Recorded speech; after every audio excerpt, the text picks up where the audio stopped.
नारायणं नमस्कृत्य नरं चैव नरोत्तमं देवीं सरस्वतीं व्यासं मुदीरयेत् मूकं करोति वाचालं पङ्गुं लङ्घयते गिरिं यत्कृपातमहं वन्दे परमानन्दमाधवं यत्कृपातमहं वन्दे परमानन्दमाधवम्।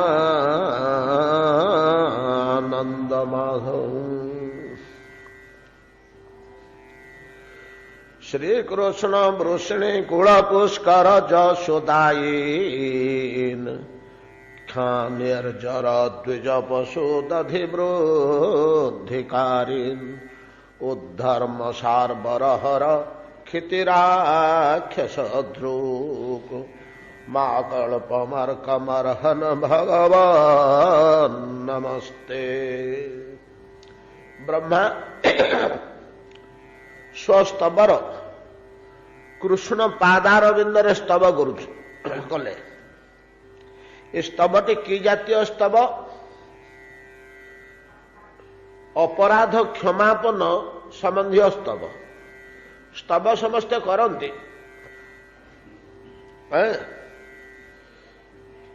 साधारण भाव में ध्रुव स्तुति करचंदी, प्रहलाद स्तुति करचंदी।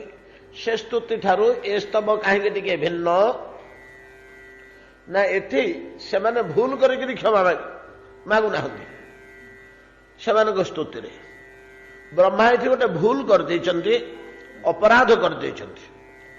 अपराध कौन करचंदी? कि अपराध होइछि ब्रह्मांकर? भगवान पाखे अपराध कौन हुए?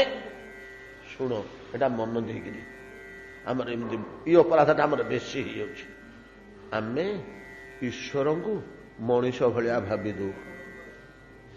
यहाँ हूँ बड़ अपराध। ईश्वर को रामकृष्ण आदि श्रीमूर्ति की मनीष भाया भावी दू।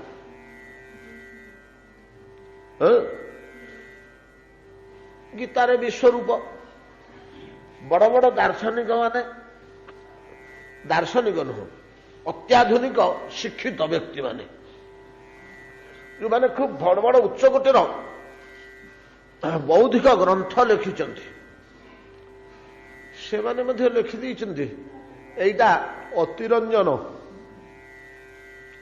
खाली कृष्ण को गोटे देखा से माने सब राम को कृष्ण को जड़े उत्तम मानव रूपे नहीं कि आमर स्वाधीनता पर स्वाधीनता समय रे जो चेतना जागृत होला से चेतना रे आम सब कौन कहलु आमर गांधी गोपबंधु जड़े जड़े जमी उच्चकोटीर मनुष्य नहीं कि उच्चकोटीर मनुष्य, राम जड़े उच्चकोटीर मनुष्य, कृष्ण जड़े उच्चकोटीर सांगठनिक संगठक, जड़े उच्चकोटीर कूटनैतिक पुरुष।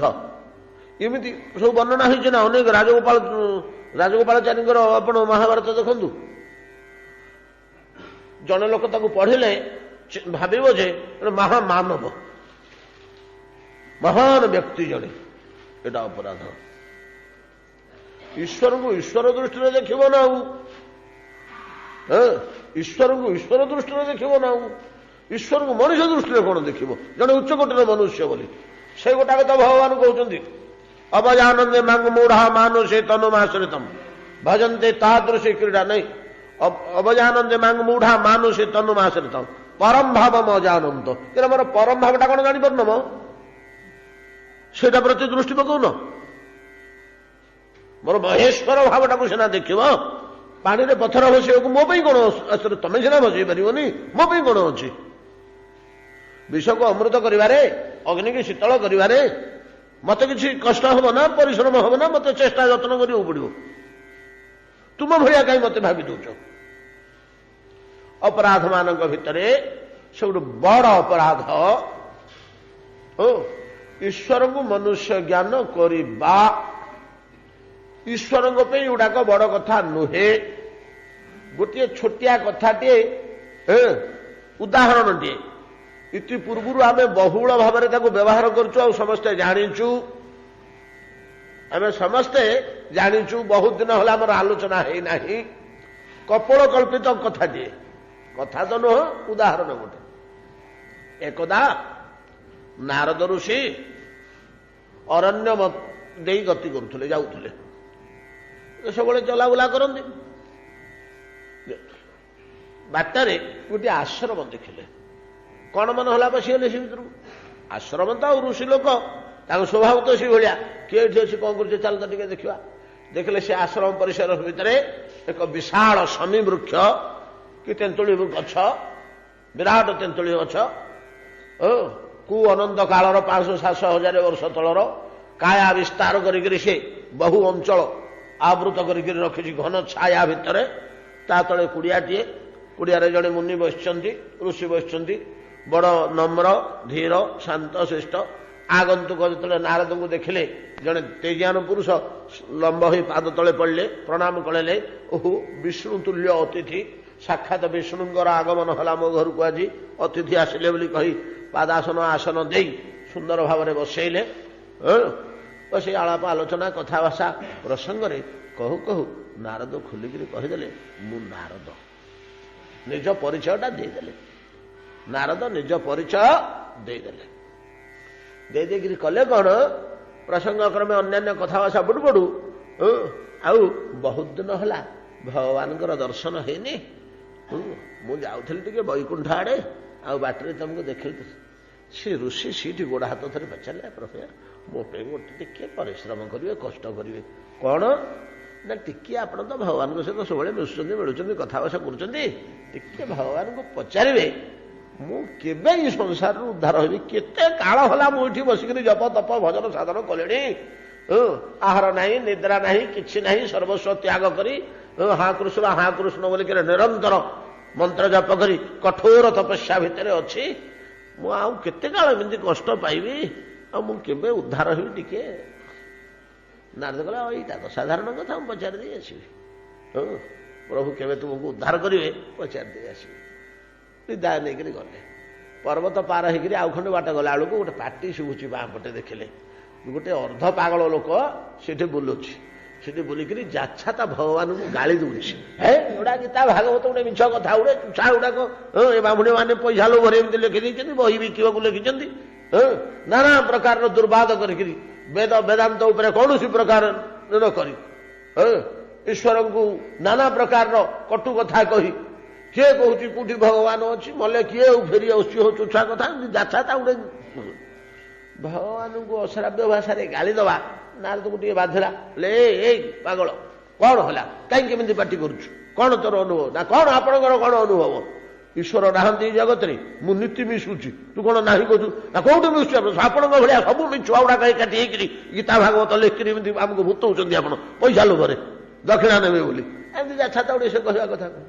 ଇଏ ତାକୁ ଦେଖିଲେ ଯେ ଶୁଣିବନି, ତାକୁ ବୁଝିଲେ, ନା ତୋର ଚିନ୍ତାଧାରା ଠିକ ନୁହଁ, ଶାସ୍ତ୍ର ମିଥ୍ୟା ନୁହେଁ, ଈଶ୍ୱର ହିଁ ସୃଷ୍ଟିକର୍ତ୍ତା, ଈଶ୍ୱରଙ୍କୁ ଅନୁଭବ କରିବା ସହିତ ଟିକେ କଷ୍ଟ ହେଇପାରେ।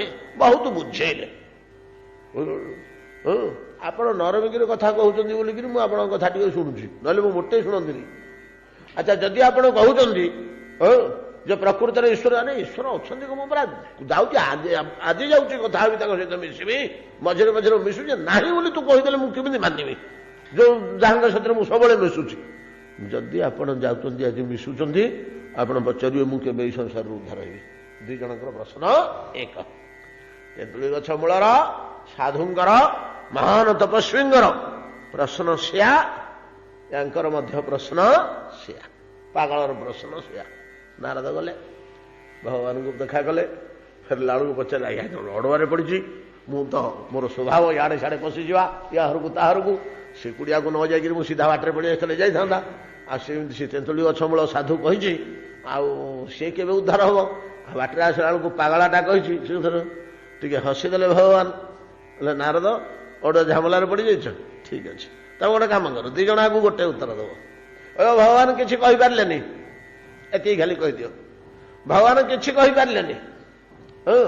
କାହିଁକି କହିପାରିଲେନି? ନା କାହିଁକି କହିପାରିଲେନି କି? କହିବ ଯେ ଗୋଟେ ଛୁଞ୍ଚିଟେ ଧରିକିରି ତାର ସୂତା ଯିବା ରନ୍ଧ୍ରରେ ଭଗବାନ ଗୋଟେ ହାତୀଟେ ପୁରଉଛନ୍ତି, ଏଇ କଥାଟି କହିବ। ବାଁ ହାତରେ ଛୁଞ୍ଚିଟେ ଧରିଛନ୍ତି, ସୂତା ଗଳେଇବା ଜାଗାରେ ଗୋଟେ ହାତୀଟା ଚିତ୍କାର କରୁଛି। ବୈକୁଣ୍ଠର ହାତୀ ବଡ ହାତୀଟେ, ଛୁଞ୍ଚିଟା ମଧ୍ୟ ବଡ ଛୁଞ୍ଚି ହେଇଥିବ ବୈକୁଣ୍ଠ ଛୁଞ୍ଚି, ହେଲେ ମଧ୍ୟ ଛୁଞ୍ଚି ରନ୍ଧରେ ହାତୀରେ ଗଳି ପାରୁନି। ହାଡ ଚିତ୍କାର କରୁଛି, ଇଏ ଛାଡୁନାହାନ୍ତି, ପେଲୁଛନ୍ତି, ଆଡେ ଚିପୁଛନ୍ତି, ଏମିତି ଅବସ୍ଥା ହେଇକିରି ସେ ହାତୀଟା ଆରପଟକୁ ଯାଉନି କି। ସେ ବିରକ୍ତ ହେଲେ, ବୋଇଲେ କି ଆଉ ମତେ ହେଲେ ମୁଁ କିଛି କହିପାରିବିନି, ଆଉ ବୋଲେ କିନ୍ତୁ ମତେ ଫେରେଇ ଦେଲେ। ପ୍ରଭୁ ଏମିତି କଣ କହିବି ତାଙ୍କୁ ଗୋଟେ ଯାଇକିରି, ଆପଣ ଗୋଟେ ମିଛ କଥା ଗୋଟେ ମତେ ବତଉଛନ୍ତି, କିଛି ହାତୀ ଫାତି କିଛି ନାହିଁ। ନା ତମେ ଯାଇ କହୁନ, ନା ଆପଣ ମତେ ସତ କଥା କହୁନାହାନ୍ତି। କିଏ କେବେ ଉଦ୍ଧାର ହେବେ? ନା ଶୁଣ, ପାଗଳ କାଲି ଉଦ୍ଧାର ହବ। ପାଗଳର ସମୟ ହେଇଗଲା। ତେନ୍ତୁଳି ଗଛ ମୂଳିଆ ସାଧୁକୁ କହିବ, ତେନ୍ତୁଳି ଗଛରେ ଯେତିକି ପତର ସିଏ ଆଉ ସେତିକି ଜନ୍ମ ତପସ୍ୟା କରିବ, ତେବେ ଯାଇ ଉଦ୍ଧାର ହବ। କଣ ଏମିତି ଆପଣ କହୁଛନ୍ତି? ନା ସବୁ ବୁଝିବ, ତମେ ଯା। ଭଗବାନଙ୍କ ଉପରେ ତ ଗୋଟେ ଅଖଣ୍ଡ ବିଶ୍ୱାସ। ପ୍ରଭୁ ମୁଁ ଯେମିତି ବୁଝିପାରେ, ନା ହଁ ବୁଝିବ, ତମେ ଯା। ତାଙ୍କ ଗଲେ ସବୁ ବୁଝିଯିବ, ଖାଲି କହିଦିଅ ଟିକେ। ଯାଇକିରି ପହଞ୍ଚିଲେ ନାରଦ ତ ଡରିକିରି ପାଗଳ ପାଖକୁ ପ୍ରଥମେ ଗଲେନି। ଏ କଥା କହିଲେ ସେ ଆଉ ବିଗିଡ଼ିବ। ସାଧୁଙ୍କ ପାଖକୁ ଗଲେ। ସାଧୁଙ୍କ ପାଖରେ ଯେତେବେଳେ କହିଲେ ଭଗବାନ ଛୁଞ୍ଚି ଭିତରେ ହାତୀ ଗଳଉଛନ୍ତି, ସାଧୁ କହିଲେ, ବୋଲେ ଆହା ମୋର ଦୁର୍ଭାଗ୍ୟ, ମୋର ଦୁର୍ଭାଗ୍ୟ। ଇଏ ଛୁଞ୍ଚି ଭିତରେ କଣ ହାତୀ ଗଳେ? କେବେ ଗଳିବ ନା ଭଗବାନ ମୋର ଉଦ୍ଧାର କରିବେ? ସେ କାମ ସାରିଲେ ମତେ ଉଦ୍ଧାର କରିବେ ବୋଲି କହିଲେ, ସେ କାମ ହବନି କି ମୋର ଉଦ୍ଧାର ହବନି? ସେ କାମ ସରିବନି। ଆଉ ଅସମ୍ଭବ କାମଟେ ଛୁଞ୍ଚି ଭିତରେ ହାତୀରେ ଗଳିବ। ମୋର ଦୁର୍ଭାଗ୍ୟ। ଆଉ ପ୍ରଭୁ ମତେ ବଞ୍ଚନା କଲେ, ଠକିଲେ, ଆଉ ଗୋଟେ ଅସମ୍ଭବ କାର୍ଯ୍ୟ କରିକିରି ସେ ଜଣେଇ ଦେଲେ ଯେ ତୋର ଉଦ୍ଧାର ନାହିଁ, ଆଉ କାମ ସରିବନି କି ତୋର ଉଦ୍ଧାର ହବନି। ଆଉ ହଉ, ଆଉ କଣ କରିବି? କାନ୍ଦା ବୋବା କଲେ, ରହିଲେ। ନାରଦ କିଛି ବୁଝିପାରିଲେନି। ବଳେ ସାଧାରଣ କଥା। ପାଗଳକୁ କହିଲେ, ବାଟରେ ଦେଖିଲା ପାଗଳ, ଦୂରରୁ ଡାକିଲା, ଏ ନାରଦ ଇଆଡ଼କୁ ଆସ, ପଳଉଛ କଣ? ପଚାରିଲ କି ତମ ଭଗବାନଙ୍କୁ ମୋର ଉଦ୍ଧାରର କଥା? ନା ହଁ ପଚାରିଲି ଯେ ଭଗବାନ କିଛି କହିଲେନି ରେ। କାହିଁକି? ମିଛ କହୁଛ କି? କାହିଁ କହିବେନି? ନା କହିଥାନ୍ତେ, କହିଲେ ରହ କହିବି ବୋଲିକିରି ସେ ଗୋଟେ କାମ କରୁଛନ୍ତି, ସେ କାମଟା ନ ସରିଲେ କିଛି କହିପାରିବେନି ବୋଲି କହିଲେ। ଗୋଟେ ଛୁଞ୍ଚିଟା ଭିତରେ ହାତୀ ଗଳଉଛନ୍ତି, ମୁଁ ଘଡ଼ିଏ ଜଗିଲି 2-3 ଘଣ୍ଟା, ହାତୀଟା ଆର ପଟକୁ ଯାଉନି, ସେଇ ସେଥିରେ ଲାଗିଛନ୍ତି। ଆଉ ତାଙ୍କୁ କଣ ବାରମ୍ବାର ପଚାରିକି କହିଲେ ରହ, କାମଟା ସରିଲେ ଯାହା ହେଲେ କହିବି ବୋଲି। କଣ କରୁଥିଲେ? ତା ବାଁ ହାତରେ ଛୁଞ୍ଚିଟା ଧରିକି ହାତରେ ଗଳୁଥିଲେ। ତମେ 1 ନମ୍ବର ବଦମାସ ଅଛ ନାରଦ ଗୋସାଇଁ। କିୟ ଭଗବାନଙ୍କୁ କେତେ ସମୟ ଲାଗିବ ଛୁଞ୍ଚି ଭିତରେ ହାତୀ ଗଳେଇବାକୁ? ଆମ ପାଇଁ ସିନା ଅସମ୍ଭବ। ଗୋଟିଏ କଥା, ଆମ ପାଇଁ ସିନା ଏଟା ଅସମ୍ଭବ। ମଣିଷ ସିନା ଛୁଞ୍ଚି ଭିତରେ ହାତୀ ଗଳେଇ ପାରିବନି, ଭଗବାନଙ୍କ ପାଇଁ ଏଟା କି ବିଚିତ୍ର ଜିନିଷ? ତମେ ମିଛ କହୁଛ। ନାରଦ କହିଲେ, ରହ ପାଗଳ, ମୁଁ ତତେ ଜାଣିପାରୁନଥିଲି ରେ। ତୋର ଏତିକି ଅଖଣ୍ଡ ବିଶ୍ୱାସ ଆଉ ଭଗବାନଙ୍କ ମହିମା ଉପରେ, ତୁ ଭଗବାନଙ୍କୁ ଚିହ୍ନିଛୁ, ଜାଣିଛୁ? ଭଗବାନ କିଭଳିଆ ତତ୍ତ୍ୱ, କଣ ତାଙ୍କର ରହସ୍ୟ, କଣ ତାଙ୍କର ମହିମା, ଏଟା ତୁ ଅବଗତ ଅଛୁ। ତୁ ପ୍ରକୃତରେ ତ ତୋ କଥାଟା ତ ମୁଁ ଏବେ ମାନୁଛି, ଭଗବାନଙ୍କୁ କେତେ ସମୟ ଲାଗିବ? ପାଗଳ କହିଲା, କଣ କହୁଛନ୍ତି ଆଜ୍ଞା? ଯାହାର ନିଶ୍ୱାସରେ କୋଟି କୋଟି ବ୍ରହ୍ମାଣ୍ଡ ବାହାରି ପଡୁଛି, ତା ପାଇଁ ଗୋଟେ ଅସମ୍ଭବ କଣ? କୌଣସି ଜିନିଷ ଅସମ୍ଭବ ଅଛି ପ୍ରଭୁଙ୍କ ପାଇଁ? କୁଣ୍ଢେଇ ପକେଇଲେ ନାରଦ। ବୋଲେ ତୁ ଈଶ୍ୱର ପ୍ରେମରେ ପାଗଳ ହେଇଛୁ ନା? ତୁ ଈଶ୍ୱର ପ୍ରେମରେ ପାଗଳ ହେଇଛୁ। ଈଶ୍ୱରଙ୍କର ମହିମା ଜାଣିଗଲେ, ଏମିତି ଅଲୌକିକ ମହିମା ଗୁଡାକ ଜାଣିଗଲେ, ମଣିଷର ଜୀବନ ପଳେଇଆସେ ଭଗବାନଙ୍କ ପ୍ରତି ପ୍ରୀତି। ଭଗବାନଙ୍କ ପ୍ରତି ପ୍ରୀତି ପଳେଇଆସେ। ଭଗବାନଙ୍କ ପ୍ରତି ପ୍ରୀତି ପଳେଇ ଆସିଲେ ସେ ତ ଆପେ ପାଗଳ ହୋଇଯିବ ଆଉ, ଆପେ ପାଗଳ ହୋଇଯିବ ଆଉ। ଅତଏବ ଏତାଦୃଶ ମହିମାବାନ ଭଗବାନ, ତାଙ୍କୁ ଆମେ ମନୁଷ୍ୟ ବୋଲି ବିଚାର କରିଦଉଛେ। ଯେତେବେଳେ ଗୀତାରେ କହିଦେଲେ ବ୍ୟାସଦେବ, ଅନେକ ବାହୁଦର ବକ୍ତର ନେତ୍ରଙ୍କୁ ପଶ୍ୟାମି ତଂ ସର୍ବତୁନନ୍ତ ରୂପଂ ନାନ୍ତ ନବଦ୍ୟଂ ସ୍ୱପ୍ନସ୍ତବାଦି ପଶ୍ୟାମି ବିଶ୍ୱେଶ୍ୱର ବିଶ୍ୱରୂପଂ କିରୀଟନಂ ଗଦିନଂ ଚକ୍ରିଣଂ ଚ ତେଜରାଶି ସର୍ବତ ଦୀପ୍ତିମନ୍ତಂ, ଏ ରୂପର ତଳ ବର୍ଣ୍ଣନା କରିଦେଲେ। ସେତିକି ବେଳେ ଆମର ଏଇ ଯୋଉ ସବୁ ତଥାକଥିତ ବିଦ୍ୱାନ ଗଣ, ଯୋଉମାନେ ସବୁ ଲଣ୍ଡନରେ ବହୁତ ବହୁତ ପାଠ ପଢିକରି ଆସିଥିଲେ, ସୁପର ବ୍ରେନ୍ ବୋଲି ଆମର ଏଠି ଗଣନା ହଉଥିଲେ, ବିଶେଷ କରି ଆମର ଏଠିକାର ବଙ୍ଗର ଚକ୍ରବର୍ତ୍ତୀ ପ୍ରଭୃତି ଯେଉଁମାନେ ସବୁ ବଡ଼ ବଡ଼ ଗ୍ରନ୍ଥ ଲେଖିଛନ୍ତି ସେମାନେ ଲେଖିଲେ ଯେ ଆଉ ଏଇଟା ଅତିରଞ୍ଜିତ ଏକ୍ଜାଗରେସନ। ଯେତେ ବଡ଼ ଶକ୍ତିଶାଳୀ ମନୁଷ୍ୟ ହେଲେ ମଧ୍ୟ ହଜାରେ ହାତ ହଜାରେ ମୁଣ୍ଡ ଏମିତି ହେଇକରି ବିଶ୍ୱ ବ୍ୟାପୀ ଯିବା ଏଟା ଗୋଟେ ଲେଖିଦେଲେ କୃଷ୍ଣଙ୍କ ପ୍ରତି ଗୋଟେ ଆମେ ଯେମିତି କଥା ପ୍ରସଙ୍ଗରେ କହୁଛେ ହୟ ସେ ପହଲବାନ କେମିତିକା ପହଲବାନ ହୋ ଆଜ୍ଞା କାହିଁକା କଥା ପଚାରୁଛନ୍ତି ହିମାଳୟ ପେଲି ନେବ ଏମିତି ଆମେ କହୁ ପ୍ରସଙ୍ଗ କ୍ରମେ କହୁ। ଏ ମେଡିସିନଟା କେମିତିକା ଭଲ ମେଡିସିନ 8 ଦିନ ଭିତରେ ତମେ 3 ଗୁଣ ହେଇଯିବ ଏମିତି କହନ୍ତି ଟିକେ ଏକ୍ଜାଗରେସନ ମିଶେ। ଏକ୍ଜାଗରେସନଟା ଅନେକ ସମୟରେ ମିଶିଯାଏ କଥାଟାର ଗୁରୁତ୍ୱଟାକୁ ପ୍ରତିପାଦନ କରିବା ପାଇଁ ବସ୍ତୁର ଗୁରୁତ୍ୱଟାକୁ ପ୍ରତିପାଦନ କରିବା ପାଇଁକି ଆମେ ଟିକେ ଏକ୍ଜାଗରେସନ ଏଟାକୁ ଅତିରଞ୍ଜନ କୁହାଯାଏ ଅତିରଞ୍ଜନ ଟିକେ ମିଶେଇ ଦଉ। ସେମିତି ବ୍ୟାସଙ୍କ ଲେଖାରେ ଏଠି ଟିକେ ଅତିରଞ୍ଜନ ମିଶି ଯାଇଛି। ପରବର୍ତ୍ତୀ କାଳରେ ଦାର୍ଶନିକ ମାନେ ଧରିଲେ କଥାଟାକୁ ଧରିଲେ ତାଙ୍କ ପ୍ରେତତ୍ୱକୁ ଘୋଷାଡ଼ି ଆଣିଛନ୍ତି। ମହାତ୍ମା ଶିଶିର କୁମାର ଘୋଷ ଯୋଉ କୃଷ୍ଣ ଚରିତ ଲେଖିଲେ ତାଙ୍କ ପ୍ରେତତ୍ୱକୁ ଘୋଷାଡ଼ି ଆଣିଛନ୍ତି। ସାଧୁମାନଙ୍କର ସେ ବଳ ଅଛି ଦାର୍ଶନିକ ମାନଙ୍କର ଯୋଗ ସାଧନା କରନ୍ତି ତାର ପ୍ଲାଞ୍ଚେଟ କଲ କରି ତାଙ୍କ ପ୍ରେତତ୍ୱକୁ ଆଣି ଥୋଇ ମହାଶୟ ଆପଣ ବିଦ୍ୱାନ ଲୋକ ଆପଣଙ୍କ ବହିକି ସମସ୍ତେ ଆଦର କରୁଛନ୍ତି ଏଇଭଳିଆ ସୁଆଦିଆ ଭାଷାରେ ଆପଣ ଲେଖିଛନ୍ତି ଯେ ଯିଏ ତାକୁ ପଢୁଛି ସେ ମୋହ ହେଇଯାଉଛି କିନ୍ତୁ ତା ଭିତରେ ଏଟା ପଶି ଯାଉଛି କୃଷ୍ଣ ଜଣେ ମନୁଷ୍ୟ ବୋଲି ସେ ପ୍ରେତତ୍ୱ ସେଠି କ୍ଷମା ପ୍ରାର୍ଥନା କରିଛନ୍ତି। ଆଜ୍ଞା ଇ ଭୁଲଟି ମୋର ଶୀଘ୍ର ଜଣେଇ ଦିଅନ୍ତୁ ସମାଜରେ ବେଳକୁ ବେଳ ମୋର ଅପରାଧ ବଢି ବଢି ଯାଉଛି ଏ ପର୍ଯ୍ୟନ୍ତ ମଧ୍ୟ ଘଟଣା ଯାଇଛି। ତାତ୍ପର୍ଯ୍ୟ ଆମର ଅନେକ ସମୟରେ ଈଶ୍ୱରଙ୍କୁ ଆମେ ଜଣେ ଉଚ୍ଚ କୋଟିର ମହାମନୁଷ୍ୟ ରୂପେ ମାନବ ରୂପେ ବିଚାର କରୁ। ଜଣେ ବିଚିତ୍ର ଲୋକ ଥିଲେ ଉଚ୍ଚ କୋଟିର ସଂଗଠକ ଥିଲେ ଉଚ୍ଚ କୋଟିର କୂଟନୀତିଜ୍ଞ ନିପୁଣ ଲୋକ ଥିଲେ ଅତ୍ୟନ୍ତ ବୀର ଥିଲେ ନେଇ ଆଣି ଧୋଇ ପାରୁଥିଲେ ବଡ଼ ଚାଲାକ ଚତୁର ଥିଲେ ଏ ଭାଷାରେ ଅନେକ ବହି ଲେଖା ହେଇଯାଇଛି ନା। ସେଟା ହଉଛି ସବୁଠାରୁ ଜଗତରେ ଯେତେ ପ୍ରକାର ଅପରାଧ ଅଛି ଈଶ୍ୱରଙ୍କୁ ମନୁଷ୍ୟ ଜ୍ଞାନ କରିବା ସବୁଠୁ ବଡ଼ ଅପରାଧ। ବ୍ରହ୍ମାଙ୍କର ସେୟା ହେଇଯାଇଛି। କାହିଁକି ବିକଳ ହଉଛନ୍ତି କି ବ୍ରହ୍ମା ଏମିତି ବ୍ୟାକଳ କାହିଁ ହଉଛନ୍ତି ଏଇଭଳିଆ ଟିକେ ଅପରାଧ ହେଇଯାଇଛି। ଯେତେବେଳେ ସେ ଦେଖିଦେଲେ କୃଷ୍ଣ ବସିକରି ଭୋଜନ କରୁଛନ୍ତି ବାଳକମାନଙ୍କ ସହ ବାଳକମାନେ ନିଜ ନିଜ ଘରୁ ଆଣିଥିବା ଭାତ ବୁଡ଼ିଆ ହାତରେ ଧରି ଚତୁର୍ଦିଗରେ ଘେରିକିରି ବସିଛନ୍ତି ସେ କୃଷ୍ଣଙ୍କୁ ଖୁଆଉଛନ୍ତି କୃଷ୍ଣ ତାଙ୍କୁ ଖୁଆଉଛନ୍ତି। ସେତିକି ବେଳେ ବ୍ରହ୍ମା ଦେଖିକିରି ବିଚାର କଲେ ଆରେ ଏଇଟା ତ ଭଗବତ ଲକ୍ଷଣ ରୁହେ ଆମ ବେଦ ଅନୁସାରେ। ଆମେ ପୂର୍ବରୁ ଆଲୋଚନା କରିଛେ ବେଦ ନିର୍ଣ୍ଣୟ କରିପାରିବନି ସାକାର ରୂପ ସାକାର ଲୀଳାକୁ ତାର ମହତ୍ୱକୁ ବେଦ ନିର୍ଣ୍ଣୟ କରିପାରିବନି। ବେଦ ଜ୍ଞାନମୟ ମାତ୍ର ପ୍ରେମମୟ ନୁହେଁ। ଜ୍ଞାନ ଚକ୍ଷୁରେ ବ୍ରହ୍ମା ଦେଖୁଛନ୍ତି ଜ୍ଞାନ ଚକ୍ଷୁରେ ବସ୍ତୁଟା ଦୁଷିବନି ବ୍ରହ୍ମଟା ସିନା ଦୁଷିବ ସାକାର ରୂପଟାର ଲୀଳା ଧରି ହବନି। ସନ୍ଦେହ ଆସିଲା ଇଏ କଣ ଆମେ ଯୋଉ ବିଶ୍ୱାସ କରିଥିଲୁ ଯେ ନନ୍ଦ ମନ୍ଦିରରେ କୋଟି ବ୍ରହ୍ମାଣ୍ଡନାଥ ସାକ୍ଷାତ ଗୋଲକାଧିପତି ଶ୍ରୀକୃଷ୍ଣ ପୂର୍ଣ୍ଣାବତାର ପ୍ରକାଶ ପାଇକରି ଲୀଳା କରୁଛନ୍ତି ବୋଲି ଏଇଟା ଭୁଲ କି ଆମର ଆଉ ଆମେ ଭ୍ରମବଶତଃ ଏଇଟା ଗ୍ରହଣ କରି ପକେଇଛୁ କି?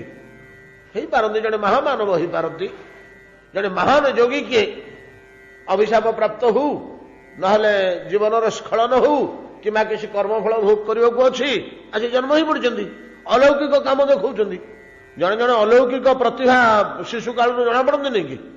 ମହା ଯୋଗୀ ଗୁଡାକ ମହାନ ସାଧୁ ସନ୍ଥ ମାନେ ଅଳପ ଟିକେ କଣ କର୍ମଫଳ ଭୋଗ କରୁଥିବ 10-25 ବର୍ଷ ମର୍ତ୍ତ୍ୟକୁ ଆସିବେ। ମର୍ତ୍ତ୍ୟକୁ ଆସିକରି ସେମାନଙ୍କର ନାନା ପ୍ରକାରର ପ୍ରତିଭା ସବୁ ଜଣାପଡ଼ିବ ବିଚିତ୍ର କାର୍ଯ୍ୟକଳାପ ସେମାନଙ୍କର ସବୁ ହବ।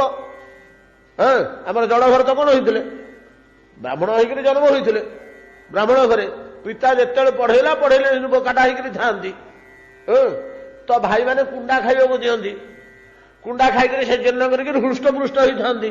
ଆମେ ହୃଷ୍ଟପୃଷ୍ଟ ହେଇ ରହିବା କୁଣ୍ଡା ଖାଇକରି 4 ଦିନ ଖାଇଲେ 8 ଦିନ ଖାଇଲେ ଜଳୋଦର ବେମାର ହେଇଯିବ।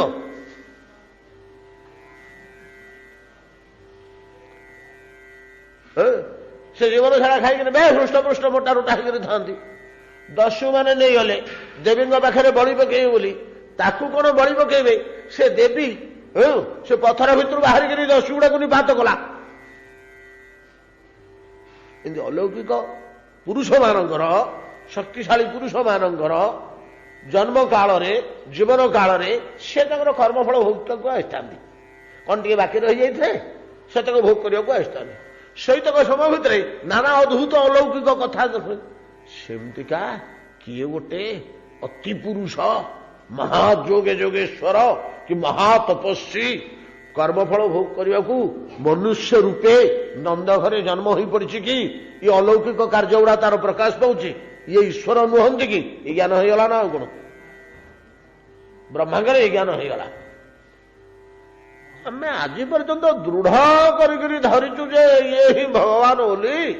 ମତେ କାହିଁ ସନ୍ଦେହଟା ଆଜି ଆସିଲା। ଇଏ ତ ଭଗବାନଙ୍କର କାର୍ଯ୍ୟ ନୁହେଁ ଏମିତି ଖାପିଅ କରିବା। ଟିକେ ପରୀକ୍ଷା କରିବା ନା। ଏ ଜଣେ ମହାଯୋଗୀ ନା ପ୍ରକୃତରେ ଭଗବାନ? ବାଛୁରୀ ବାଳକ ତକ ନେଇ କଣ୍ଡଳରେ ପୁରେଇ ଦେଲେ।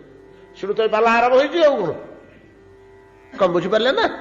ହେଲେ ଭଗବାନଙ୍କ ପ୍ରତି ମାନବ ଜ୍ଞାନ ଆରୋପିତ ଅପରାଧ ମାନଙ୍କ ଭିତରେ ଶ୍ରେଷ୍ଠ ଅପରାଧ, ସେଇଟା କ୍ଷମାପନ କରାଇବା ପାଇଁ ଖାଲି ସବୁ ଶ୍ଲୋକରେ ତ ଭଗବତ୍ତାଟାକୁ ପ୍ରମାଣ କରୁଛନ୍ତି ଆଉ ନାଇଁ କି? ଆମେ ବ୍ରହ୍ମାଙ୍କ ସ୍ତବରେ ଯୋଉ 7-8ଟା ଶ୍ଲୋକ ଦେଖିଲେ ସେଥିରେ ସବୁଥିରେ ଭଗବତ୍ତାଟାକୁ ପ୍ରମାଣ କରୁଛନ୍ତି ନା ଆଉ। ଅଶ୍ୟେବ ଦେବ ବପୁଷୋ ମଦନୁଗ୍ରହସ୍ୟ ସ୍ୱେଚ୍ଛାମୟସ୍ୟ ନତୁ ଭୂତମୟସ୍ୟ କୋପି, ନାଇଁ କି? ଇତ୍ୟାଦି ବାକ୍ୟ ମାନଙ୍କରେ ବ୍ରହ୍ମା ଯାହା କହୁଛନ୍ତି ଭଗବତ୍ତାଟାକୁ ପ୍ରମାଣ କରୁଛନ୍ତି ନା ଆଉ। ପରିଶେଷରେ କହିଦଉଛନ୍ତି ଜାନନ୍ତ ଏବ ଜାନନ୍ତୁ କେଉଁ ବାହୁକୁତିଆ ନମେ ପ୍ରଭୁ କାୟନ ମନସା ବପୁଷା ବାଚା ବୈଭବ ତପ ନ ଗୋଚର। ଆପଣଙ୍କ ଲୀଳା ଆମେ ଧରିପାରିବୁନି।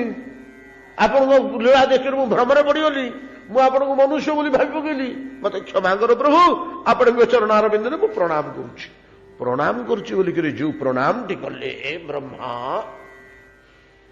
ଯୋଉ ପ୍ରଣାମଟି କଲେ ସେ ପ୍ରଣାମଟି କେତେ କେତେ ବଛା ବଛା ପ୍ରଣାମ ଭିତରେ ଗୋଟିଏ ଅତି ଉତ୍ତମ ଉତ୍କୃଷ୍ଟ ପ୍ରଣାମ। କଣ ବୋଲି ବ୍ରହ୍ମା ପ୍ରଣାମ କରୁଛନ୍ତି? ଶ୍ରୀକୃଷ୍ଣ ବୃଷ୍ଣି କୂଳ ପୁଷ୍କର ଯଶୋଦାୟୀନ କ୍ଷମା ନିର୍ଜର ଦ୍ୱିଜ ପଶୁ ଦଧି ବୃଦ୍ଧିକାରିନେ ଉଦ୍ଧର୍ମ ସାର୍ବରହର କ୍ଷିତି ରାକ୍ଷସ ଧ୍ରୁକ ମା କଳ୍ପ ମାର୍କ ମର୍ହନ ଭଗବାନ ନମସ୍ତେ। ମା କଳ୍ପ ମାର୍କ ମର୍ହନ ଭଗବାନ ନମସ୍ତେ। କଣ କହୁଛନ୍ତି? ଆମେ ଖାଲି ଆଲୋଚନା କରିଛେ ୟାର ପୂର୍ବାଭାଷ, ଏ ଶ୍ଲୋକ ଭିତରେ ଥିବା ମହତ୍ଵ ଆଉ ଗୁରୁତ୍ୱ। ଯେ ପୁଷ୍ପବନ୍ତ ବୋଲି ଗୋଟେ ଶବ୍ଦ ଆମ ଦର୍ଶନ ପୁରାଣ ଶାସ୍ତ୍ରରେ ଅଛି। ଆମ ଶାସ୍ତ୍ର ମାନଙ୍କରେ ଗୋଟେ ଶବ୍ଦଟେ ଅଛି, ତା ନାଁ ହଉଛି ପୁଷ୍ପବନ୍ତ।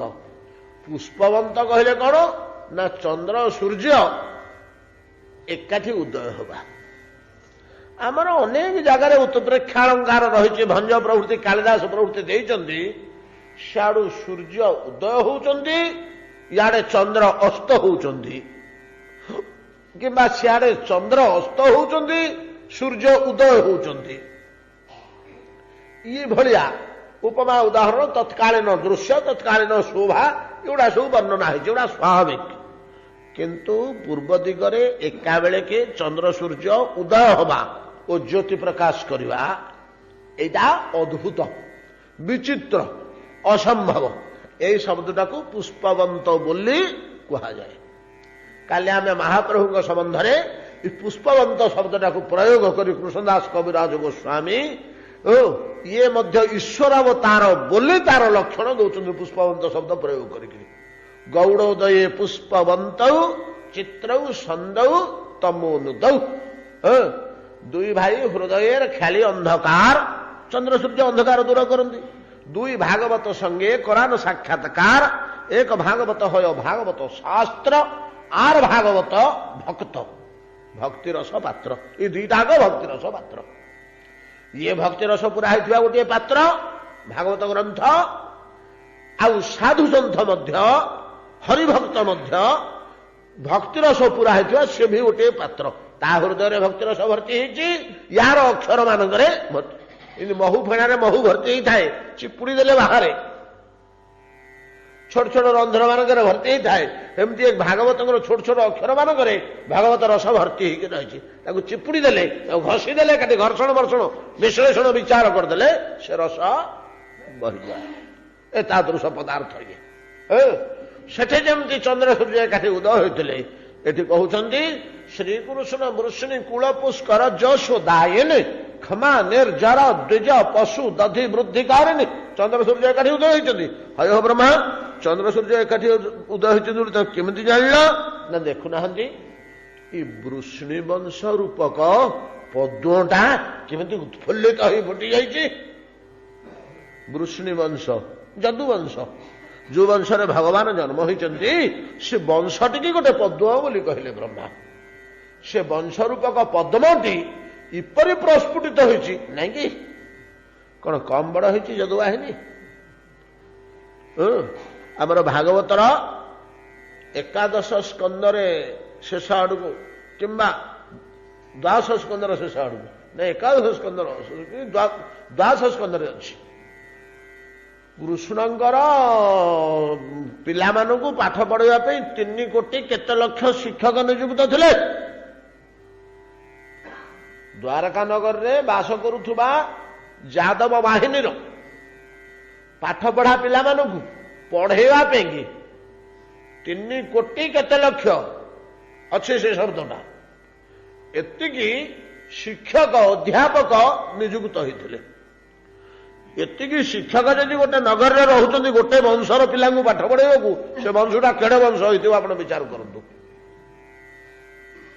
से वंश केते बड़ वंश होइथिबो ए वंशर विचार कले 14टी पाखुड़ा ई पद्मर 14टी पाखुड़ा गोटे गोटे पाखुड़ारे अनंत वर्णाली परिपूर्ण हो रही 14टी पाखुड़ा कौन 14टी दल एकाठी होती वृष्णि जदु अंधक कुकुर आउ कौन केते मन होनी शुणक 14टा भिन्न भिन्न दल जमी आम सब भिन्न भिन्न दल ओडिया तेलुगु बिहारी बंगाली सब जो अलग अलग आम सेमती 14टा भिन्न भिन्न दल भिन्न भिन्न संप्रदायर व्यक्ति गोटे संप्रदाय ना भिन्न भिन्न संप्रदायर 14टी दल को पश्चिम भारतर एकाठी रखिले ये सबुड़ा को कंट्रोल करके रखिले भगवान कृष्ण नियंत्रण करी एमाने समस्ते अनुगत ए सबुतक मिसिक वृष्णि वंश बोली धरतु श्रीकृष्ण वृष्णि कुल पुष्कर जशोदायिनी से पद्मटा एमती प्रस्फुटित हो पड़ी गोटे पद्म फूल फुटिले पोखरी भितर ता पाखुड़ा कभी पछपट को ओल्टी पड़ा तलू को पलि आसता ता पाखुड़ा उपर भागरू जदि तलू को लंबी गला पुष्करटी उपर रहिला ताहले सेटा हला पद्मटा पूर्ण प्रस्फुटित आप देखिए पुष्करणी मानक ठीक मध्याह्न सूर्य जो अच्छा तार पाखुड़ा गुड़ाक पूरा तलू को पलि जमी सूर्य पश्चिम आकाश आड़ को धीरे धीरे गति करेंगे ये पाखुड़ा आड़ टिके टिके टिके टिके टिके टिके ऊपर को टेकी सूर्यमुखी भाया पद्म पाखे गोटे गुण अच्छी हेले पद्म को किए से फुटई दौची एत स्पष्ट भाव अर्क वृष्णि कूल रूपक पद्मटा जो प्रस्फुटित हो जाए कौ सूर्य को फुटई ना कृष्ण सूर्य नहीं कि कृष्ण सूर्य प्रभाव तेजरे वृष्णि कूल रूपक पद्मटा प्रस्फुटित हो पड़ी खोला हो जाए तो पूरा फुटी जाइए अतएव ये कृष्ण को सूर्य बोली ଉପମା ଦିଆଯାଇପାରେ। ଉପମା ତ ଏଟାକୁ କୁହାଯିବନି, ଉତ୍ପ୍ରେକ୍ଷା କରାଯାଇପାରେ। ଏଟା ଅଳଙ୍କାରଟେ, ଉତ୍ପ୍ରେକ୍ଷା ଅଳଙ୍କାର ଆକୁ କହନ୍ତି ଅଳଙ୍କାର ଶାସ୍ତ୍ରରେ।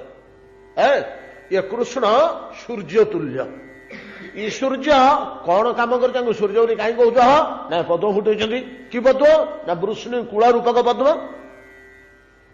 ଯିଏ ପଦ୍ମ ଫୁଟାଏ ତାକୁ ସୂର୍ଯ୍ୟ କହନ୍ତି। ସୂର୍ଯ୍ୟ ବିନା ପଦ୍ମ କେବେ ହେଲେ ଫୁଟିବନି। ଶ୍ରୀକୃଷ୍ଣ ବୃଷ୍ଣି କୂଳ ପୁଷ୍କର, ପୁଷ୍କର କହିଲେ ପଦ୍ମ ନୁହଁ କି? ଶ୍ରୀକୃଷ୍ଣ ବୃଷ୍ଣି କୂଳ ପୁଷ୍କର ଯଶୋଦାୟନେ କ୍ଷମା ନିର୍ଜର ଦ୍ୱିଜ ପଶୁ ଉଦଧି ବୃଦ୍ଧି କାରିଣୀ। ଉଦଧି ସମୁଦ୍ର, ଉଦଧି ଜଳନିଧି, ଜଳଧି ବାରିଧି ଆମେ କହୁନୁ କି? ବାରି ଭର୍ତ୍ତି ହେଇଥିବାରୁ ବାରିଧି, ଜଳ ଭର୍ତ୍ତି ହେଇଥିବାରୁ ଜଳଧି, ଉଦକ ଭର୍ତ୍ତି ହେଇଥିବାରୁ ଉଦଧି। ସମୁଦ୍ରକୁ କୁହାଯାଏ ଉଦଧି। ଉଦଧିଟା କେତେବେଳେ ଫୁଲେ, ସମୁଦ୍ରଟା କେତେବେଳେ, ଯେମିତି କ୍ଷୀର ଆମେ ବସେଇ ଦେଇଥିଲେ, ଅଧ ହାଣ୍ଡିଏ କ୍ଷୀର ବସେଇଥିଲୁ, ଜାଳ ଦେଲୁ ତଳକୁ, କେତେ ସମୟ ପରେ ଯାଇ ଦେଖିଲା ବେଳକୁ ତ ଅଧ ହାଣ୍ଡିଏ କ୍ଷୀର ଆମେ ବସେଇଥିଲୁ, ମୁହଁ ପାଖାପାଖି କ୍ଷୀରଟା ହେଇଗଲାଣି। କିନ୍ତୁ କ୍ଷୀର ଗୁଡ଼ା କଣ ଏମିତି ବଢିଗଲା? ବଢିଯାଏ, କ୍ଷୀରଟା ଫୁଲି ଉଠେ, ଶେଷକୁ ଏମିତି ଉତ୍ତୁରିଯାଏ, ନାଇଁ କି? ଯେତିକି କ୍ଷୀର ଆମେ ରଖିଥିବୁ ଚୁଲିରେ ବସେଇଥିଲୁ, ସେ 2 ଗୁଣ 3 ଗୁଣ ହେଇକରି ଉତ୍ତୁରିଯାଏ, ଯେମିତି ଫୁଲି ଉଠେ। ଏମିତି ସମୟ ସମୟ ସମୁଦ୍ରଟା ଫୁଲି ଉଠେ। ସମୁଦ୍ରର ଜଳପତନ ଯେତିକି ଅଛି 5 ଫୁଟ 7 ଫୁଟ ଉପରକୁ ପଳେଇ ଆସେ। ଆମେ ସେତିକି ବେଳେ କହୁ ଏଇଟା ଜୁଆର। ଆପଣ ଦେଖିବେ ଏ ଜୁଆର ଭଟ୍ଟାଟା ଭଲ ଅନୁଭବ ହୁଏ ଗଙ୍ଗାସାଗରରେ। ଗଙ୍ଗାସାଗରରେ, ଯୋଉ ଗଙ୍ଗାସାଗରରେ ଆମର ହୁଗୁଳି ନଦୀ ଯାଇକରି ପଡିଛି, ଗଙ୍ଗା ନଦୀ, ତାର ଗୋଟେ ଧାରାକୁ ତ ଆମର ହୁଗୁଳି କୁହାଯାଉଛି, ଯାହା ଉପରେ ବ୍ରିଜ ହେଇଛି, ହୁଗୁଳି ବ୍ରିଜ ପୋଲ ବୋଲି କହନ୍ତି। ସେ ହୁଗୁଳି ନଦୀରେ ଆପଣ ଲକ୍ଷ୍ୟ କରିବେ, ଆମର ଯେତେ ଭାରତବର୍ଷରେ ଜୁଆର ହଉଛି, ସେଇଠି ଜୁଆରଟା ସବୁଠୁ ବେଶୀ ବୋଲିକିରି ଭୌଗୋଳିକ ମାନେ କହନ୍ତି। କୌଣସି କାରଣରୁ ସେଠି ଜୁଆରଟା ହଉଛି ବେଶୀ। କାହିଁକି ଜୁଆରଟା ସେଠି ବେଶୀ ହଉଛି, ତାର କାରଣ ବି ନିର୍ଣ୍ଣୟ କରିଛନ୍ତି। ସେଠି ଆପଣ ଦେଖିବେ, ଯୋଉ ଗଙ୍ଗା ନଦୀ ଯେତେବେଳେ ଆପଣ ବ୍ରିଜରେ ପାର ହଉଛନ୍ତି, କେତେବେଳେ ପାଣି ଇଆଡୁ ସିଆଡେ ବହୁଥିବ, କେତେବେଳେ ପାଣି ସିଆଡୁ ଇଆଡେ ବହୁଥିବ। ଉପରୁ ବାଁରୁ ଡାଣକୁ ବହୁଥିଲା ବେଳେ ଯେଉଁ ସ୍ପିଡ, ଏଟା ଆଶ୍ଚର୍ଯ୍ୟ କଥା, ଆଶ୍ଚର୍ଯ୍ୟ କଥା। ଡାହାଣରୁ ଯେତେବେଳେ ବାଁକୁ ବହୁଥିବ ଜଳ, ସେଇ ସ୍ପିଡ, ଆଶ୍ଚର୍ଯ୍ୟ କଥା। ନଦୀଟା ଉପର ମୁଣ୍ଡରୁ ତଳ ମୁଣ୍ଡକୁ ଗଡିବା କଥା, ପର୍ବତ ଆଡୁ ସମୁଦ୍ର ଭିତରକୁ ଗଡିବା କଥା, ଏବଂ ସେ ଖୁବ ଜୋରରେ ବହି ଯାଉଛି। ନୌକା ଗୁଡାକ ଯେତେବେଳେ ସମୁଦ୍ରରେ ଜୁଆର ଉଠିବ, ଜୁଆରର ଜଳରାଶି ଏତେ ଉପରକୁ ଉଠି ଯାଉଛି ଯେ 15-16 ଫୁଟ ଉଚ୍ଚା ସେଠି ହେଇଯାଉଛି, ତ ପଛପଟକୁ ପାଣିଟା ପ୍ରଚଣ୍ଡ ବେଗରେ ଦୌଡୁଛି, ପ୍ରଚଣ୍ଡ ବେଗରେ, ଅଳ୍ପ ବେଗ ନୁହଁ। ଜୁଆରର ପ୍ରଭାବ। କାହିଁକି ପାଣିଟା ଫୁଲି ଉଠୁଛି? ସମୁଦ୍ର ପତନ 15-16 ଫୁଟ ଉଚ୍ଚକୁ କାହିଁକି ଫୁଲି ଯାଉଛି? ତାର କାରଣ ହଉଛି ଚନ୍ଦ୍ରର ଗୋଟେ ପ୍ରଭାବ ଅଛି। ଆମର ସବୁ ନିୟମ ଅଛି ଯେ ଅମାବାସ୍ୟା ଆଉ ପୂର୍ଣ୍ଣିମା ଇତ୍ୟାଦି ତିଥି ମାନଙ୍କରେ ସମୁଦ୍ର ଭିତରକୁ ଯିବନି ରେ, ସମୁଦ୍ର ଭୁସ୍କିରି ଫୁଲିଯିବ। ଏଇ ଆଣ୍ଠୁଏ ପାଣି ଥିବ, ଦେଖୁ ଦେଖୁ ଅଣ୍ଟେ ହେଇଗଲା, ଛାତି ହେଇଗଲା, ବେକ ହେଇଗଲା, ବୁଡିଗଲା, ଲୋକଟା ଯାଉ ଯାଉ ବୁଡିଗଲା। ଏମିତି ଭୁସ୍କିରି ପାଣିଟା ଫୁଲି ଉଠିବ, ତାର ଉଚ୍ଚତା ଖୁବ ବଢିଯିବ। କାହିଁକି ବଢିଯାଏ? ନା ଏକମାତ୍ର ଚନ୍ଦ୍ରମାର କଣ ପ୍ରଭାବ ଅଛି ସେଟା କହି ହଉନି, ସମୁଦ୍ର ଉଦ୍ବେଳିତ ହେଇ ବଢିଯାଏ। ସମୁଦ୍ର ଚନ୍ଦ୍ରମାକୁ ଦେଖି ବଢିଯାଏ, ଏଟା ସାଧାରଣ କଥା। ତାକୁ ଆମେ ଜୁଆର ଭଟ୍ଟା ବୋଲି କହୁ। ଚନ୍ଦ୍ର ପ୍ରଭାବ ଯେତେବେଳେ କମିଯିବ, ଆମେ ଦିନେ ଦିନେ ଦେଖିବା, ସକାଳୁ ଯଦି ସମୁଦ୍ର କୂଳ ଆଡେ ଯିବା, ପୂର୍ଣ୍ଣିମା ଦିନ ସକାଳୁ ଦେଖିବା, ପାଣି ମାଡି ଆସିଥିବ ଆଡକୁ 25-30 ଫୁଟ ପର୍ଯ୍ୟନ୍ତ, କେଡେ ଢେପ ପର୍ଯ୍ୟନ୍ତ ପାଣି ମାଡି ଆସିଥିବ, ତାର ଚିହ୍ନ ଥିବ, ଓଦା ଚିହ୍ନ। କାଲି ରାତିରେ ଏଇଠା ପର୍ଯ୍ୟନ୍ତ ପାଣି ପଳି ଆସିଥିଲା। କେମିତି? ପାଣିଟା ସେଠି ଯେ 10 ଫୁଟ ଉଚ୍ଚା ହବ, ତେବେ ଯାଇକିରି ଆଡେ ଆସିବ, ଆଉ 10 ଫୁଟ ଉଚ୍ଚା ହେଇକିରି ପାଣି ଏଇଠା ପର୍ଯ୍ୟନ୍ତ ଆସିଛି। କାହିଁକି ଏମିତି ପାଣି ଫୁଲି ଉଠେ ସେଟା ଆମେ କହିପାରିବାନି। ସୂର୍ଯ୍ୟ କିରଣରେ ପଦ୍ମଟା କାହିଁକି ଫୁଟେ? ଆମେ ଚାରିପଟେ ନିଆଁ ଜଳେଇଲେ ଫୁଟିବ କି ପଦ୍ମଟା? ବଡ ବଡ ଫ୍ଲଡ ଲାଇଟ୍ ଯୋଡେ ନେଇକରି ଲଗେଇବା ତାର 2 ପଟୁ 4 ପଟୁ 4ଟା, ଫୁଟିବ ବଦଣ୍ଡା ସୂର୍ଯ୍ୟ କିରଣ ବାଜିଲେ ଫୁଟିବ। କଣ ତା ଭିତରେ ରହସ୍ୟ ଅଛି କିଏ କହିବ? ଆମ ବୈଜ୍ଞାନିକ ମାନେ ସେ ବିଷୟରେ ଆଜି ପର୍ଯ୍ୟନ୍ତ ଗବେଷଣା କରିନାହାନ୍ତି। କଲେ ଅବା ଜାଣନ୍ତେ କଣ ପ୍ରଭାବ ଅଛି ସୂର୍ଯ୍ୟର ଯେ ପଦ୍ମ ଆପେ ଆପେ ଫୁଟିଯାଏ। ତଦ୍ରୂପ କଣ ପ୍ରଭାବ ଅଛି ଚନ୍ଦ୍ରମାର ଯେ ସମୁଦ୍ରଟା ଆପେ ଆପେ ଫୁଲି ଉଠେ ବଢିଯାଏ। ସେଇ କଥାଟି କହୁଛନ୍ତି ଶ୍ରୀକୃଷ୍ଣ ବୃଷ୍ଣି କୂଳ ପୁଷ୍କର ଯଶୋଦାୟେନ କ୍ଷମା ନିର୍ଜର ଦ୍ୱିଜ ପଶୁ ଉଦଧି ବୃଦ୍ଧିକାରିଣୀ। ସୂର୍ଯ୍ୟ ସ୍ୱରୂପ ବୃଷ୍ଣି ବଂଶ ରୂପୀ ପଦ୍ମକୁ ଫୁଟେଇଲେ କୃଷ୍ଣ, ପୁଣି ଚନ୍ଦ୍ର ସ୍ୱରୂପ ଉଦଧିକି ସମୁଦ୍ରକୁ ବର୍ଦ୍ଧନ କରେଇଲେ, ବଢେଇ ଦେଲେ। କୋଉ ସମୁଦ୍ରକୁ ବଢେଇଲେ ନା କୋଉ ସମୁଦ୍ରକୁ ବଢେଇଲେ? କ୍ଷମା। କ୍ଷମା କହିଲେ ପୃଥିବୀ। କ୍ଷମା ଶବ୍ଦର ଅର୍ଥ ପୃଥିବୀ। এই যে পৃথিবী পৃষ্ঠରେ ଆମେ ଚଲାବୁଲା କରୁଛେ, ବିଚରଣ କରୁଛେ, ୟାର ଗୋଟିଏ ନାଁ ହଉଛି କ୍ଷମା। ଏ କ୍ଷମା ପୃଥିବୀ ଭଗବାନ କୃଷ୍ଣ ଜନ୍ମ ହେଲା ଠାରୁ ୟାର ବହୁତ ବୃଦ୍ଧି ଘଟିଛି। ଅର୍ଥାତ ବଡ ହେଇଯାଇଛି ବ୍ରହ୍ମାଣ୍ଡଟା, ସେ ପ୍ରକାର ନୁହଁ, ୟାର ଅଭିବୃଦ୍ଧି ଘଟିଛି। ଯେମିତି ଆମେ କହୁଛେ ହଏ ଅମୁକ ଲୋକଟି କେମିତି ଅଛନ୍ତି ସେ ଗାଁରେ, ନା ତାଙ୍କର ଭଲ ଉନ୍ନତି ହେଇଛି, ଭଲ ଅଭିବୃଦ୍ଧି ହେଇଛି। ଦି ତିନି ଖଣ୍ଡ କୋଠା କଲେଣି, ଗାଡି 4 ଖଣ୍ଡ ଚାଲୁଛି, ଆଉ ପିଲାମାନେ ଭଲ ଚାକିରି ବାକିରି କରୁଛନ୍ତି, ଯୋଡ଼ିଏ ପିଲା ବ୍ୟବସାୟ କରୁଛନ୍ତି, ବେଶ ଅଭିବୃଦ୍ଧି କରୁଛନ୍ତି। ଯେମିତି ଅଭିବୃଦ୍ଧି ସେମିତି ବିଶ୍ୱର ଅଭିବୃଦ୍ଧି ଆପଣଙ୍କ ଯୋଗୁଁ ଇଏ ପୃଥିବୀର ବହୁତ ଅଭିବୃଦ୍ଧି ଘଟିଛି। ପୃଥିବୀର ଅଭିବୃଦ୍ଧିଟା କାହା ଉପରେ ନିର୍ଭର କରେ? ଧର୍ମଚର୍ଯ୍ୟା ଉପରେ ନିର୍ଭର କରେ। ଲୋକେ ଯଦି ଅଧିକ ପରିମାଣରେ ଅଧିକ ଲୋକ ଅଧିକତର ଭାବରେ ଧର୍ମାଚରଣ କଲେ, ଘରେ ଘରେ ଗୀତା ଭାଗବତ ପଢା ହେଲା, ଘରେ ଘରେ ନାମ ଯଜ୍ଞ ହେଲା, ଘରେ ଘରେ ଘୃତ ଯଜ୍ଞ ହେଲା, ଅତିଥି ସେବା ଦାନ ପୁଣ୍ୟ ପୂଜା ଉପାସନା ଚାଲିଲା, ଦେହ ଦେବତା ହରିନାମ ଭଜନ କୀର୍ତ୍ତନ ସ୍ତବ ଯଦି ଘରେ ଘରେ ହେଲା, ତାହେଲେ ତ ଧର୍ମ ଆଉ କଣ? ଧର୍ମର ଯଦି ଅଭିବୃଦ୍ଧି ହେଲା ତାହେଲେ ବିଶ୍ୱର ଅଭିବୃଦ୍ଧି ହେଲା। ଧର୍ମର ଯଦି ଅଭିବୃଦ୍ଧି ହେଲା ତାହେଲେ ବିଶ୍ୱର ଅଭିବୃଦ୍ଧି ହେଲା। ପୃଥ୍ୱୀ ଦେବୀ କହୁଛନ୍ତି ପରା, କହୁଛନ୍ତି ମୋ ଉପରେ କୋଟି କୋଟି ପର୍ବତ, କୋଟି କୋଟି ସାଗର, କୋଟି କୋଟି ବିଶାଳ ବିଶାଳ ବୃକ୍ଷ, ଇଏ ଓଜନଟା ବୋଧେ କିଛି ନୁହଁ, ଇଏ ଓଜନଟା ବୋଧେ କିଛି ନୁହଁ। କୋଟି କୋଟି ପର୍ବତର ଓଜନ, ଏତେ ବଡ ମହାସାଗରର ଜଳରାଶିର ଓଜନ, କୋଟି କୋଟି ବୃକ୍ଷର ଓଜନ ମୋ ପାଇଁ କିଛି ନୁହଁ। କିନ୍ତୁ ଗୋଟେ ଅଧାର୍ମିକ ଯଦି ଚାଲିଯାଏ ତା ଓଜନ ମୁଁ ସମ୍ଭାଳି ପାରିବା, ମତେ ବାଧା ହେଇଯାଏ। ଗୋଟେ ଅଧାର୍ମିକ ଯେ ଜୀବ ଦ୍ରୋହୀ, ପ୍ରାଣୀମାନଙ୍କୁ ପୀଡ଼ା ଦିଏ, କଷ୍ଟ ଦିଏ, ମାନସିକ ଶାରୀରିକ ବାଚିକ 3 ପ୍ରକାର। ମନ କଷ୍ଟ, ଦେହ କଷ୍ଟ ଯିଏ ପ୍ରଦାନ କରେ ପୃଥ୍ୱୀ ତାପରେ ଅସନ୍ତୁଷ୍ଟ ହେଇଯାନ୍ତି, ତାର ଭାରା ସହିପାରନ୍ତିନି। ଜୀବଦ୍ରୋହୀ ଅଧାର୍ମିକ ର ଭାରା ପୃଥ୍ୱୀ ଦେବୀ ସହିପାରନ୍ତିନି। ଆଉ ଯଦି ସମସ୍ତେ ଧର୍ମାଚରଣ କଲେ, ପୃଥିବୀଙ୍କର ଆନନ୍ଦ କହିଲେ ନ ସରେ। ଆରେ ପିଲେ ଖାଅ ଖାଅ, କେତେ ଧାନ ଖାଇବ ଖାଅ, ମୁଁ ଫଳେଇ ଦଉଛି, କେତେ ମୁଗ ନଉଛ ନିଅ, କେତେ ବିରି ନଉଛ ନିଅ, କେତେ ରାଶି ନଉଛ ନିଅ, କେତେ ତୈଳବୀଜ ନଉଛ ନିଅ, କେତେ ଫଳମୂଳ ନଉଛ ନିଅ, କେତେ ଫୁଲ ନଉଛ ନିଅ, କେତେ ଦୁଗ୍ଧ ନଉଛ ନିଅ, ଖାଅ ଆନନ୍ଦରେ ରହ। ଏଟା ତ ପୃଥିବୀର ଅଭିବୃଦ୍ଧି। ଆଉ ଅଭିବୃଦ୍ଧି କଣ? ଧର୍ମାଚରଣ ଦ୍ୱାରା ପୃଥ୍ୱୀ ଦେବୀ ସନ୍ତୁଷ୍ଟ ହେଇ ଆମ୍ଭମାନଙ୍କର ଆବଶ୍ୟକୀୟ ପଦାର୍ଥ ପ୍ରଚୁର ପରିମାଣରେ ପ୍ରଦାନ କରନ୍ତେ, ଆମେ ପ୍ରଚୁର ପରିମାଣ ପଦାର୍ଥ ପାଇ ସୁସ୍ଥ ସବଳ ସୁନ୍ଦର ହେଇକି ରହୁ। এইটা হচ্ছে বিশ্বর অভিবৃদ্ধি, পৃথিবীর অভিবৃদ্ধি। প্রভু আপন আসিলা পরে পৃথিবীর অভিবৃদ্ধি ঘটিছি। পৃথিবী রূপক উদধি সমুদ্র উছুলি উঠিছি, ধর্মরে উছুলি উঠিছি। ঘরে ঘরে দ্বারে দ্বারে পুরে পুরে নগর নগরে ধর্ম কার্য চালিছি। এটা আপনার আসবার প্রভাব। ক্ষমা ନିର୍ଜର, ନିର୍ଜର ଶବ୍ଦର ଅର୍ଥ କଣ କିଏ କହିପାରିବେ? ଦେବତା।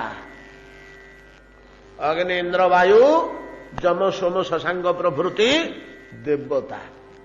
ଏ ଦେବତା ମାନେ, ଦେବତା ମାନଙ୍କ ରୂପକ ସ୍ୱର୍ଗ ରୂପକ ସମୁଦ୍ରଟା ମଧ୍ୟ ସେ ବି ଆନନ୍ଦରେ ଉଛୁଳି ଉଠିଛି। ଘରେ ଘରେ ପୁରେ ପୁରେ ସେମାନଙ୍କର ଅପସର ଗନ୍ଧ ମାନଙ୍କର ମହା ଆନନ୍ଦ। ନାଚ ଗାନ କୀର୍ତ୍ତନ ଭାଗବତ ଚିନ୍ତାରେ ସେମାନେ ତନ୍ମୟ ହୋଇ ଉଠିଛନ୍ତି। ସେଠିକାର ମଧ୍ୟ ଅଭିବୃଦ୍ଧି ଉଠିଛି। କାହିଁକି ନା ପ୍ରଭୁ ଆସିଛନ୍ତି।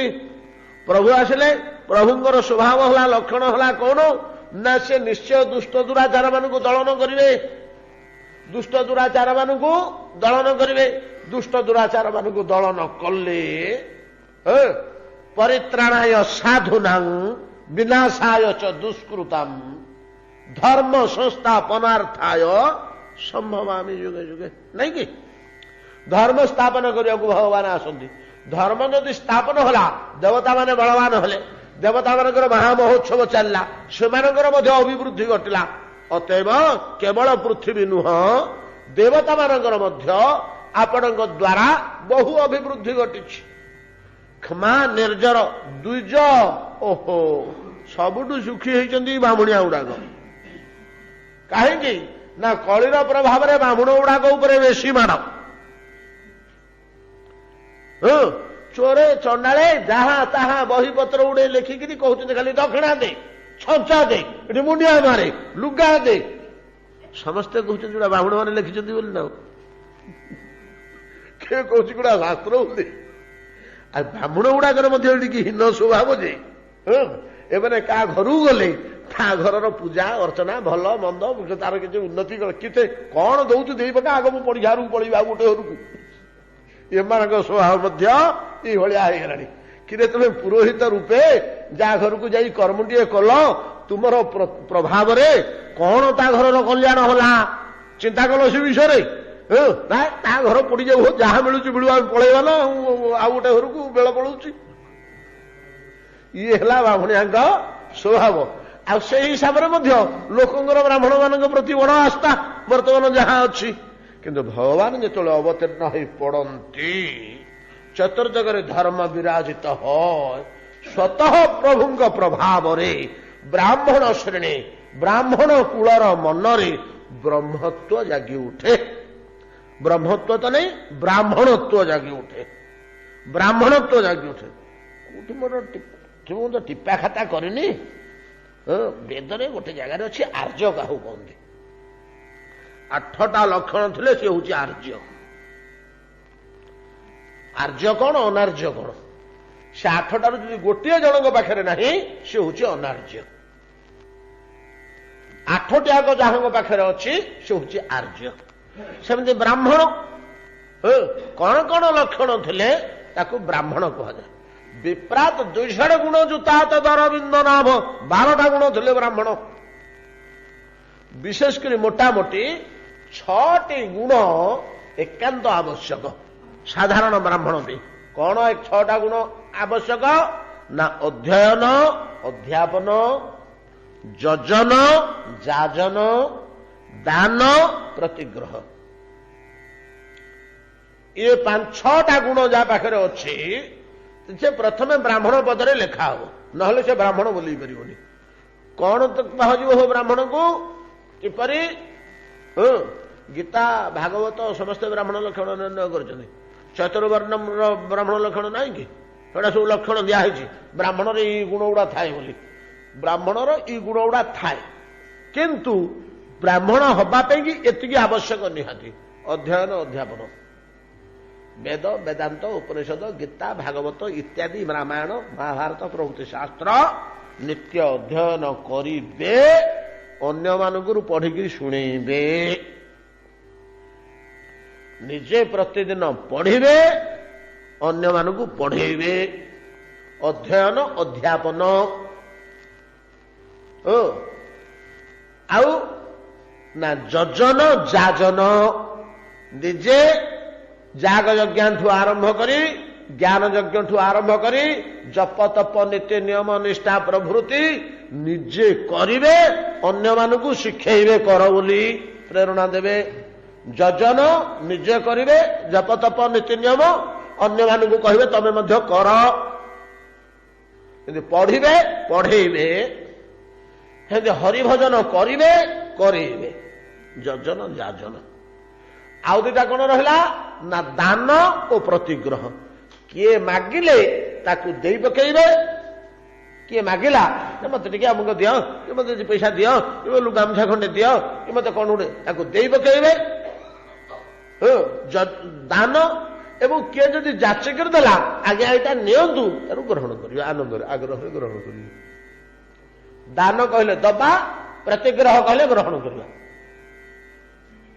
कहीं किसी दान कले आग्रह ये 6टा लक्षण जदि अंतत रहिला ताहले ताको ब्राह्मण बोली कुहाଯିବ मोटामोटी भाବରେ एइभଳିଆ लोक आज्ञा समाज रे पूज्य ता पाखरे धीरे धीरे धीरे धीरे नाना जेमती लताटी जदि ठीक रहिला ता देहरे नाना प्रकार फूल फल प्रकाश पाए এই গুণটি যদি জনক পাখে রহিলা তা পাখে নানা প্রকার এই 6টি ভাব রহিলে নানা প্রকার গুণ তা দেহরে প্রকাশ পাইব ইয়ে হেলে দ্বিজ এমানে ভগবানଙ୍କର প্রভাବରେ ধর্মাচরণ যেতବେଳେ বଢି যায় এମାନେ ମଧ୍ୟ ଉତ୍ଫୁଲ୍ଲିତ ହେଇଯାନ୍ତି ୟାଙ୍କର ମଧ୍ୟ ବହୁ ଅଭିବୃଦ୍ଧି ଘଟେ ଯେମିତି ପୃଥିବୀର ଅଭିବୃଦ୍ଧି ଘଟେ ପ୍ରଚୁର ଶସ୍ୟ ସେ ଢାଳି ଦିଏ देवता माने जो अभिवृद्धि घटे से महामहोत्सव सब ठीक वायु बात्या फत्या किसी नहीं ठीक जल बन्या फन्या किसी नहीं रोग महामारी इत्यादि किसी नहीं सुस्थ सबल सुंदर जलवायु से प्रदान करते देवता मैंने पालन करती ब्राह्मण माने धर्माचरण ठीक से भाया करती आउ गोटे कौन रहा क्षमा निर्जर द्विज और पशु पशु मानकर अभिवृद्धि घटे पशु कहले बाघ सिंह बिलुआ ठेकुआ नाई चतुष्पद प्राणी मात्रे लांज थिले ताकू आमे जदिओ पशु बोली कहू पशु शब्दरे एठी केवल गाई मानकु बुझाउछि पशु शब्दरे इति केवल गोरु मानकु कहा जाइछि गोरु मानकर अभिवृद्धि घटे से सुंदर चिकुण दुग्धवती है आयुष्मती है प्रचुर दुग्ध दे जगत को भसई दिखती जी जिते दुग्ध पान कले पृथ्वी जी शस्य दौची ये परा कामधेनु तारी अंश अधुटे एमाने दे पकेबे भोजन निमंते मनुष्यर पृथ्वी शस्य देला बेलू सी वर्षक थरे देव एमाने दैनिक देवे प्रतिदिन थरे देवे दुग्ध तेणु ये जो पशु कहले गो ये 4टाक समुद्र आपण जो उछुली गो समुद्र द्विज समुद्र देवता समुद्र और विश्व समुद्र क्षमा निर्जर द्विज पशु उदधि समुद्र वृद्धिकारिणी बुझीपारे तो आमर ये श्लोकटा होनी कि मझे मझे मंगलाचरण रे आसुची श्रीकृष्ण वृष्णि कूल पुष्कर जशोदायन वृष्णि कूल पे सूर्य तुल्य क्षमा निर्जर द्विज पशु समुद्र पे चंद्र तुल्य तेणु चंद्र सूर्य 2टाक लक्षण जो मिलूची चंद्रर लक्षण मिलूची सूर्यर लक्षण मिलूची समुद्र उत्फुल्लित होइछि पद्म प्रकाश प्रस्फुटित होइछि तेणु चंद्र सूर्य 2टाक उदय होइछि चित्रवंत पुष्पवंत बड़ विचित्र कथा रामकृष्ण जन्म होइकरी बा कृष्ण प्रभु आपण जन्म होइकरी विश्व रे श्रीकृष्ण वृष्णि कूल पुष्कर जशोदायन क्षमा निर्जर द्विज पशु दधि वृद्धिकारिण आ गोटे कौन होइछि ना उद्धम सार बरहर क्षिति राक्षस द्रुक मा कल्प मार्क महरहन भगवर नमस्ते ई पादटी भितरे मध्य आउ टिके सुंदर कथा अछि आज एतिकिरे थाउ आसंता काली ये पाद टिके आलोचना करिवा।